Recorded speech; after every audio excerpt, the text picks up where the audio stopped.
क्योंकि धन भोगना हो तो धन को भी देना पड़ता है। उपनिषदों में परम वचन है, तेन त्यक्तेन भुंजीथा, जिन्होंने छोड़ा उन्होंने भोगा।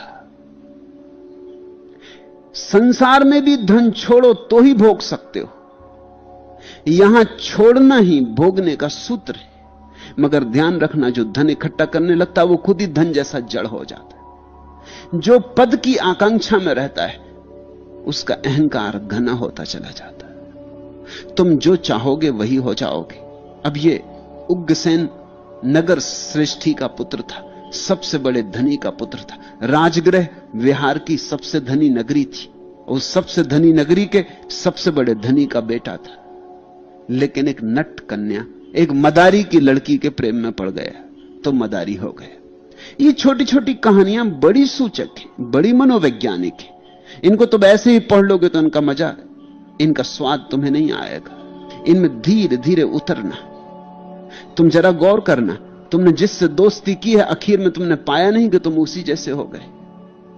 दोस्ती की तो बात छोड़ो, किसी से दुश्मनी भी अगर कर ली तो भी उस जैसे हो जाओगे, क्योंकि उसी का चिंतन करोगे, उसी का हिसाब रखोगे। वो कैसी चालें चल रहा है वैसी चालें तुम चलोगे। उससे कैसे रक्षा करनी इसका विचार करते रहोगे। सदा उसका विचार करते करते तुम भी उस जैसे हो जाओगे। दुश्मन भी एक जैसे हो जाते हैं, क्योंकि दुश्मनी भी एक ढंग की दोस्ती है। नट कन्या के खेल को देखकर उस पर मोहित हो, उससे विवाह कर नटों के साथ हो लिए।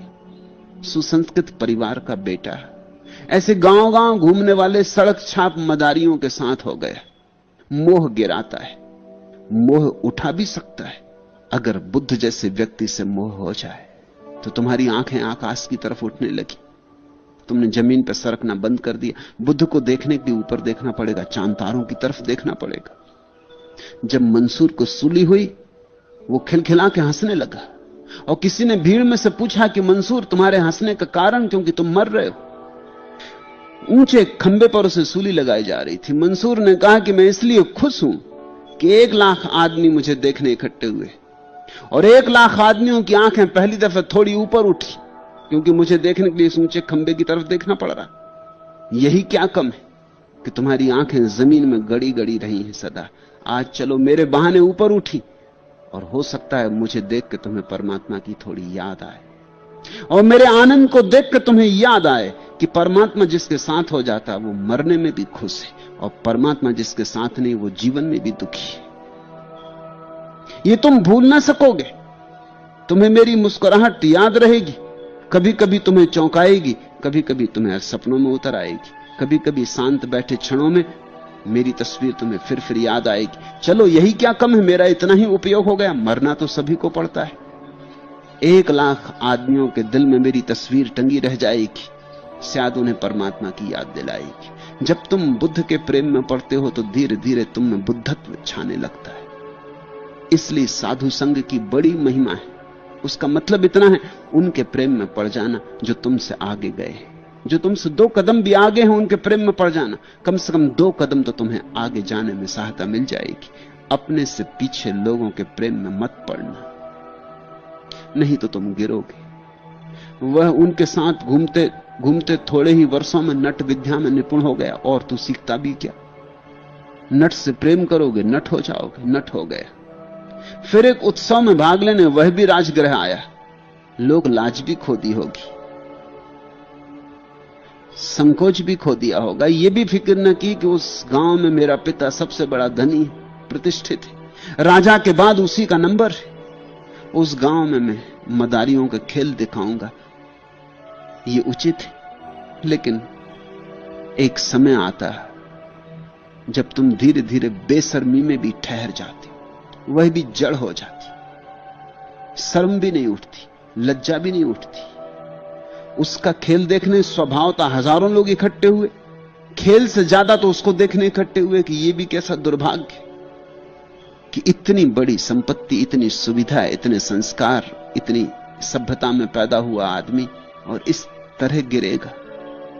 उस दिन जब भगवान भिक्षाटन को निकले तो सृष्टिपुत्र उग्रसेन 7-8 ऊंची 2 भवनों के बीच में बंधी रस्सी पर चलकर अपना खेल दिखाना शुरू करने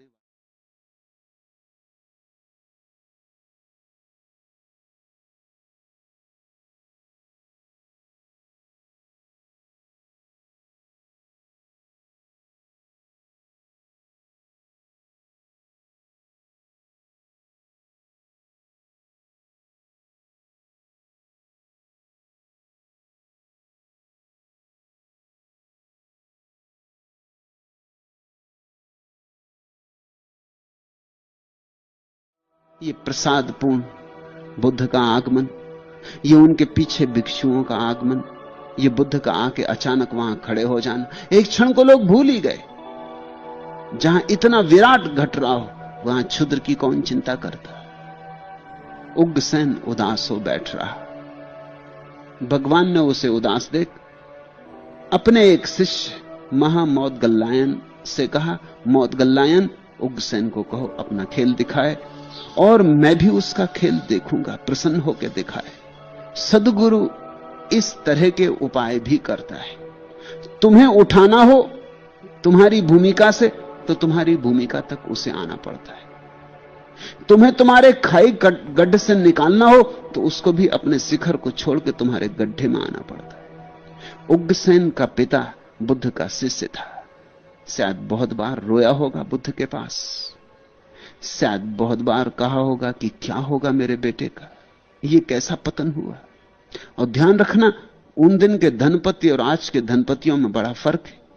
तुम जानते हो सेठ शब्द उन दिनों के श्रेष्ठी शब्द से आया है। अब तो सेठ एक तरह की गाली। उन दिनों श्रेष्ठी, जो व्यक्ति बड़े श्रेष्ठ थे वे ही कहे जाते थे श्रेष्ठी, जिनके भीतर एक आत्मिक संपन्नता थी। बाहर का धन तो ठीक था, जिनके पास भीतर का धन भी था। इस उग्रसेन के पिता ने बुद्ध के लिए सारा धन बहाया था। कहते हैं एक बार तो ऐसा हुआ था कि बुद्ध गांव आए, उनके ठहरने के लिए एक बगीचे को खरीदना था, लेकिन बगीचे को बेचने वाला दुष्ट और जिद्दी प्रकृति का था। उसने कहा उतने रुपए में बेचूंगा जितने रुपए मेरी जमीन पर बिछाओगे, पूरी जमीन ढक जाए रुपयों से, उतने रुपए में बेचूंगा। यह 1000 गुना मूल्य मांग रहा था या लाख गुना मूल्य मांग रहा था, लेकिन उग्रसेन के पिता ने फिर भी वो बगीचा खरीद लिया, जमीन पर रुपए बिछाकर, जितने रुपए जमीन पर बिछे उतने रुपए देकर। एक महिमाशाली व्यक्ति रहा होगा, बुद्ध के पास रोया होगा बहुत बार इस बेटे के लिए, कहा होगा कुछ करें, आप कुछ करें तो ही अब कुछ हो सकता है, हमारे हाथ के बाहर की बात है। शायद इसलिए बुद्ध उस दिन गए ताकि उग्रसेन को खींच ले। उग्रसेन का तमाशा देखा सिर्फ इसीलिए कि उग्रसेन के भीतर बुद्ध के प्रति थोड़ा भाव पैदा हो जाए। जैसे कोई मछली को पकड़ने के लिए कांटे में आटा लगाता ना, ऐसे बुद्ध ने थोड़ा सा आटा लगाया कांटे में। उग्रसेन फंस गया। बुद्ध जैसा व्यक्ति बंसी डाले, फंसो ना तो क्या हो।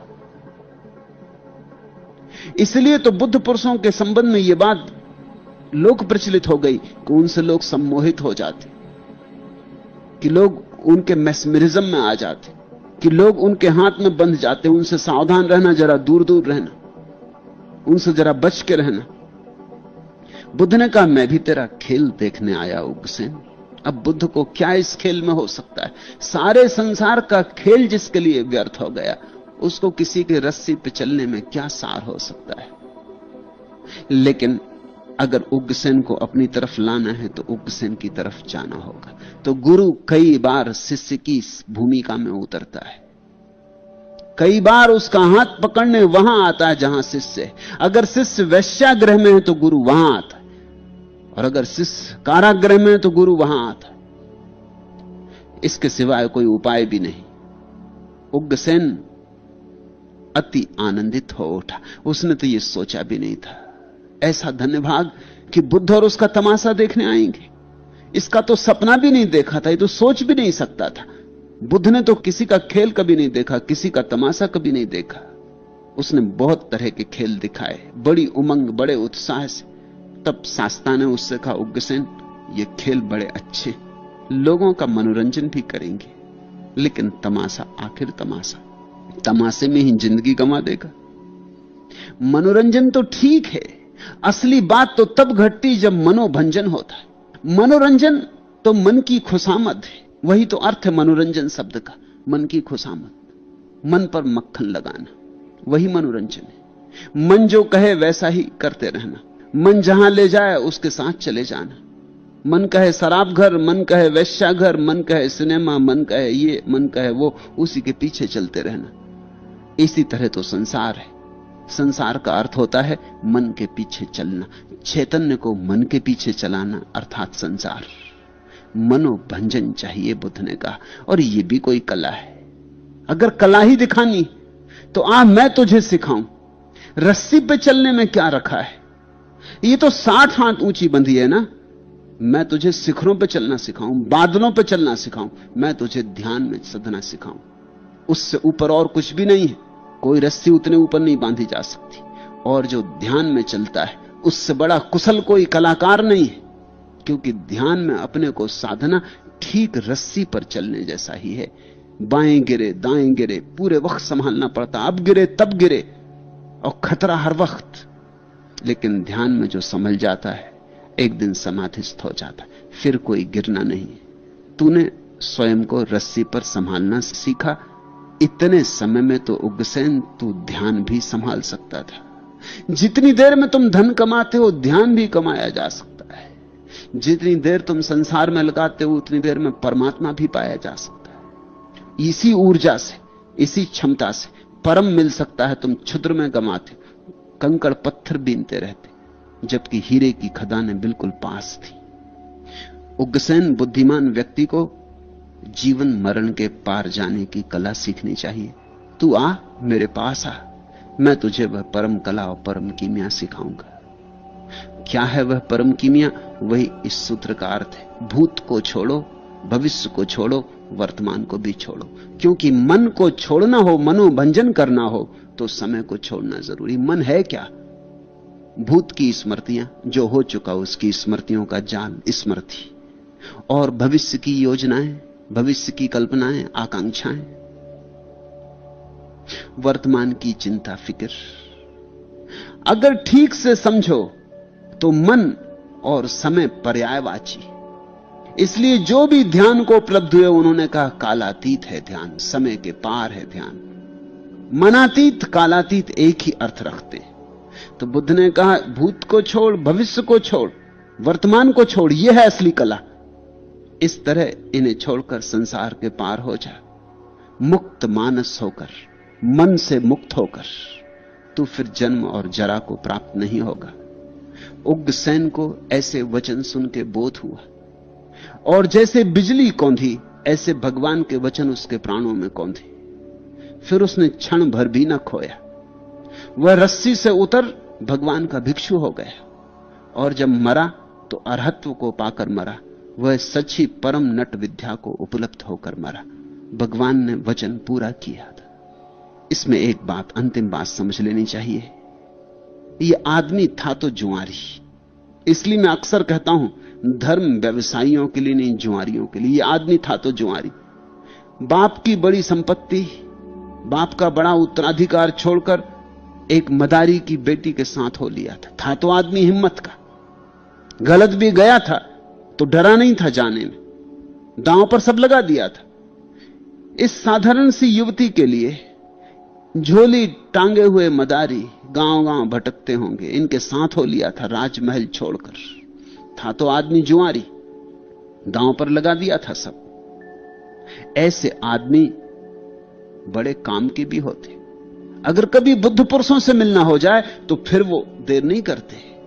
अगर नीचे जाने में सब दांव पर लगा सकते हैं तो ऊपर जाने में क्यों दांव पर नहीं लगा सकेंगे? दुकानदार हमेशा डरता रहता, ना नीचे जाता ना ऊपर जाता, जाते ही नहीं कहीं, यहीं कोल्हू के बैल की तरह घूमता रहता, सोचता ही रहता करूं कि ना करूं, इसमें फायदा कितना, हानि कितनी, लाभ कितना, इतना धन लगेगा, ब्याज भी मिलेगा कि नहीं मिलेगा।